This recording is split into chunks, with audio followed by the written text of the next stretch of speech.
What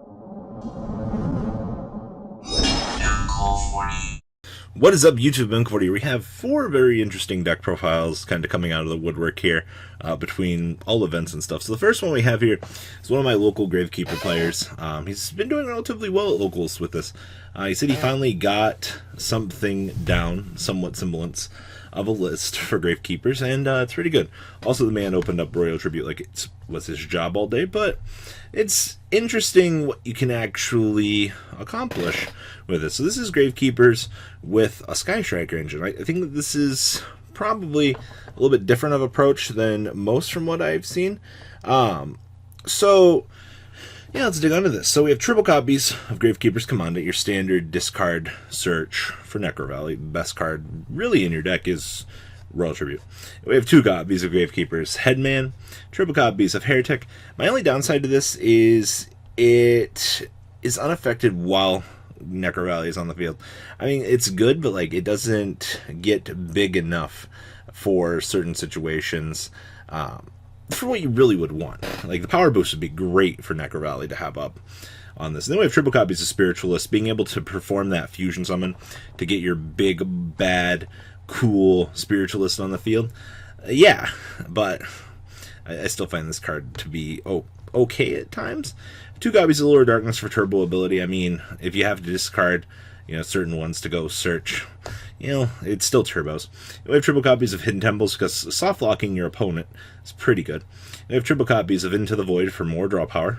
Triple copies of Necro Valley, just honestly a solid all-around card. Then we have triple copies of Necro Valley Throne. Triple copies of one of your win cons. Go first with this and just blow your opponent out of the water. Then we have a Sky Striker package of one Afterburners, one Jamming Waves, one Hornet Drones, one Widow Anchor, one multi-roll, and triple copies of Engage. Being able to just net a solid advantage, and I mean, most of the time, like, you stick Spiritualist up in the EDM, and you're kind of just good to go, essentially. Then we have one Terraforming Traps. We have triple copies of Imperial Tombs for negation, and one copy of Temple for recursion for our field spell. And then extra deck here, we have one Wee Witch's Apprentice, one Shizuku, one Kagari, and one Hayate.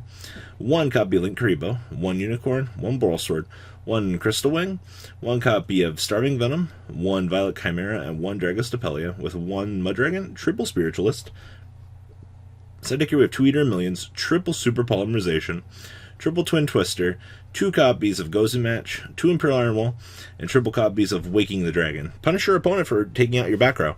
All kind of just wrapped up nicely into one little card. Honestly, I'd probably put in the Ultimate Falcon just to have a win condition kind of built into the deck for certain matchups, but alas, that's player preference. I get what he's going with for the Crystal Wing here. So that's Gravekeepers, ladies and gentlemen. Next up, we have a cute little Burning Abyss deck. This got 17th place at the Kissimmee Regional. It was piloted by Julie Tomanio, and it's Rock BA. So it's kind of nice seeing this deck also evolve with the times. With MR5 Master Rule Revision right around the corner, I know players will be excited to kind of see this deck get a chance to step back up. So we have one Danger Bigfoot, one Chaos Dragon Lavioneer, triple copies of Block Dragon, one Gizmek Orochi, 2 copies of Danger Nessie, one Giant Rex, triple Gigantus, one Falcon Pachycephalo, one Seer, one Psychic Tracker, 2 Mathematician, 2 copies of Fiendish Rhino Man, 2 Gillosaurus, 1 Libic, 2 copies of Danger Tsuchinoko, 1 Egypt Chambers, 1 Farfa, 1 Graph, with triple copies of Gallus, 1 Psychic Wielder, 2 Jackalope, 1 Sea Archiver, 1 Crane Crane, 1 Gold Bulb, 1 Dot Scraper, and triple copies of Sekka's Light for that nice turbo ability. Then we have 1 Cherubini, 1 Nightmare Cerberus, 1 Nightmare Phoenix, 1 Curious Boy, 1 Appaloosa, 2 copies of Saruja, 1 Boral Sword, 1 Borreload, 1 Abermax, 1 Dante, 1 Lavioneer, 1 Abyss Dweller, 1 Dingirdisu, and 1 Netria Beast. I can't wait for MR5 for Dweller just to be one of the best cards we've got going on here. Side deck here we have triple Nibiru, triple Lancia, triple Denko Sekka, triple Hadoken, and triple copies of Twin Twister, wrapping up Mr. Julie's deck list for everybody. Standard Rock BA. It's no wonder that, like, going forward, Gallus is probably going to continue to be a powerhouse just for rogue decks to fuel off of, especially level 3 engines like this. just additional burn for time, and just being able to take advantage of an additional special summon engine in a deck is really good.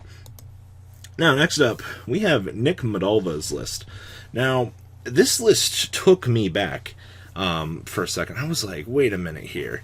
What's going on? So this guy got 10th place, the Indy Regional, finishing X2 out of 9 rounds, by the way.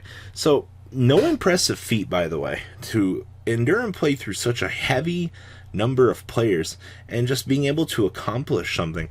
Also, Pot of Acquisiveness in my hero deck? Nani? So, target 3 banished monsters, shuffle all 3 into the deck, and then draw 1 card. It's a self-replacing card, toggles with your opponent's removed from game pile or yours. Also refuels your maliciouses, which is definitely something that you want. Being able to go through multiple mallies in a turn extends your play so much. It's really weird that this is an extender for this deck, and it also gets you a draw card. So it's kind of something, it's very, very niche, I think, but I like what we are attempting to do with this. So, we have 2 copies of Ash Blossom and Joyce Spring Anew, 1 Destiny Hero Celestial, 1 Destiny Hero Dynatag, triple copies of the best card in this deck, Malicious, the extender that every deck wants. Then we have 1 Plasma, 1 Honest Neos, 2 Shadow Mist, 1 Solid Soldier, 2 Stratos, 1 Adjusted Gold, 2 Phantasme, triple Fadis, 2 an Increase, and 2 Vion. Also interesting to see double Vion, but Vion is basically a starter and an extender at the same point. So I do see like the actual use for this. Then we have 1 A Hero Lives, 2 copies of Called by the Grave, 2 copies of Cosmic Cyclone, 1 Dark Calling, 2 copies of Emergency Call, triple copies of Fusion of Destiny, triple Mass Change, 1 Poly, 1 Pot of Acquisiveness, 1 copy of Rhoda, and 2 copies of Infinite Permanence. Wrapping up the main deck here. Down in the next deck, we have 1 Wonder Driver, 1 Dread Decimator, 2 copies of Cross Crusader, 1 Trinity, and 1 Adoration, 1 Starving Venom, 1 Dion, 2 Darklaw, 1 Hero Blast, 1 Anki, 1 Malicious Bane, 1 Dystopia, and 1 copy of Dangerous Guy. Side deck here we have 2 Lancia, 1 Scythe, 2 Mind Control, 2 System Down, 2 Twin Twister, triple Sanctum, and triple copies of Red Reboot. Wrapping up Mr. Nick Madalva's list for everybody. Or man, I'm terrible with names.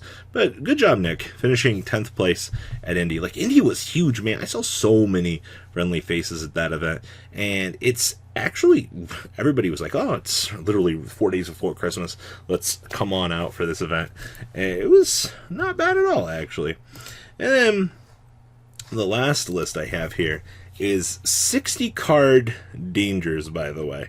And this is interesting. This is piloted by Jonathan Sweezy. He got 12th place at the Seattle Washington Regional with this. And this literally pulls all elements of literally every deck into one niche, and then you just beat your opponent with it. So, we have 2 copies of Cyber Dragon, triple copies of DD Crowman, triple copies of Danger Bigfoot, 2 copies of Chupacabra, 2 Nessie, 2 copies of Ogopogo, triple Thunderbird, 2 Jackalope, 2 Eater Millions, triple Phantasme, triple Gizmek, triple Grand Maju, and 2 copies of Vanity's Fiend. Alright. Spells, we have triple Lure Darkness, 1 Card Destruction. Oh man, this card is so good. Like, I actually missed it. We have triple Cosmic Cyclone, 1 Danger Spawns Team, 1 Dimensional Fissure, triple Mind Control, 1 Monster Reborn, triple Pot of Desires, 1 Afterburners, 1 Hornet Drones, 2 Shark Cannon, 1 Widow Anchor, triple Engage, 2 Super Poly, 1 World Legacy Succession, and 1 copy of Macrocosmo. Imagine just opening up Macrocosmo every game and you're like, that's 60 card statistics. Next deck we have 1 Zero Boros, 1 Trisbania, 1 Kagari, 1 Link Karibo, 1 Unicorn, 1 IP, 1 Hida, 1 Mr. Indestructible Coon, yeah, because now super easy to make because of Gizmek, 168, 1 Dingrisu, 1 Starving Venom, 1 Violet Chimera, 1 Mud Dragon, 1 Mega Fleet, and 1 Fortress Dragon. Side deck here we have triple Denko Sekka, 2 Kaiku, 1 Vanity's Fiend, 2 Hatrunade, 2 System Down, 2 Twin Twister, 2 Evenly Matched, and 1 copy of Pre-Order, wrapping up the 12th place Seattle deck list for everybody. Spicy. I do like this. Like, I haven't seen something mishmash this much in the format and actually get the chance to be successful. I like this quite a lot. So guys, that's all the deck lists I have for today. Please leave a comment down below, tell me what you guys think about these lists, and well, I'll catch you guys on the flip side. Peace out, guys, and congratulations everybody for doing well. The ride never truly ends. Thank you, patrons, for helping support the channel. Without you guys, I don't know if I'd still be doing this. And for those of you that like Cardfight Vanguard, FanCool40 is here for all your content needs. And those of you asking if I sell cards, mcoolgames.com for all your trading card game needs. Check the description for more interesting info. Thanks for watching, guys.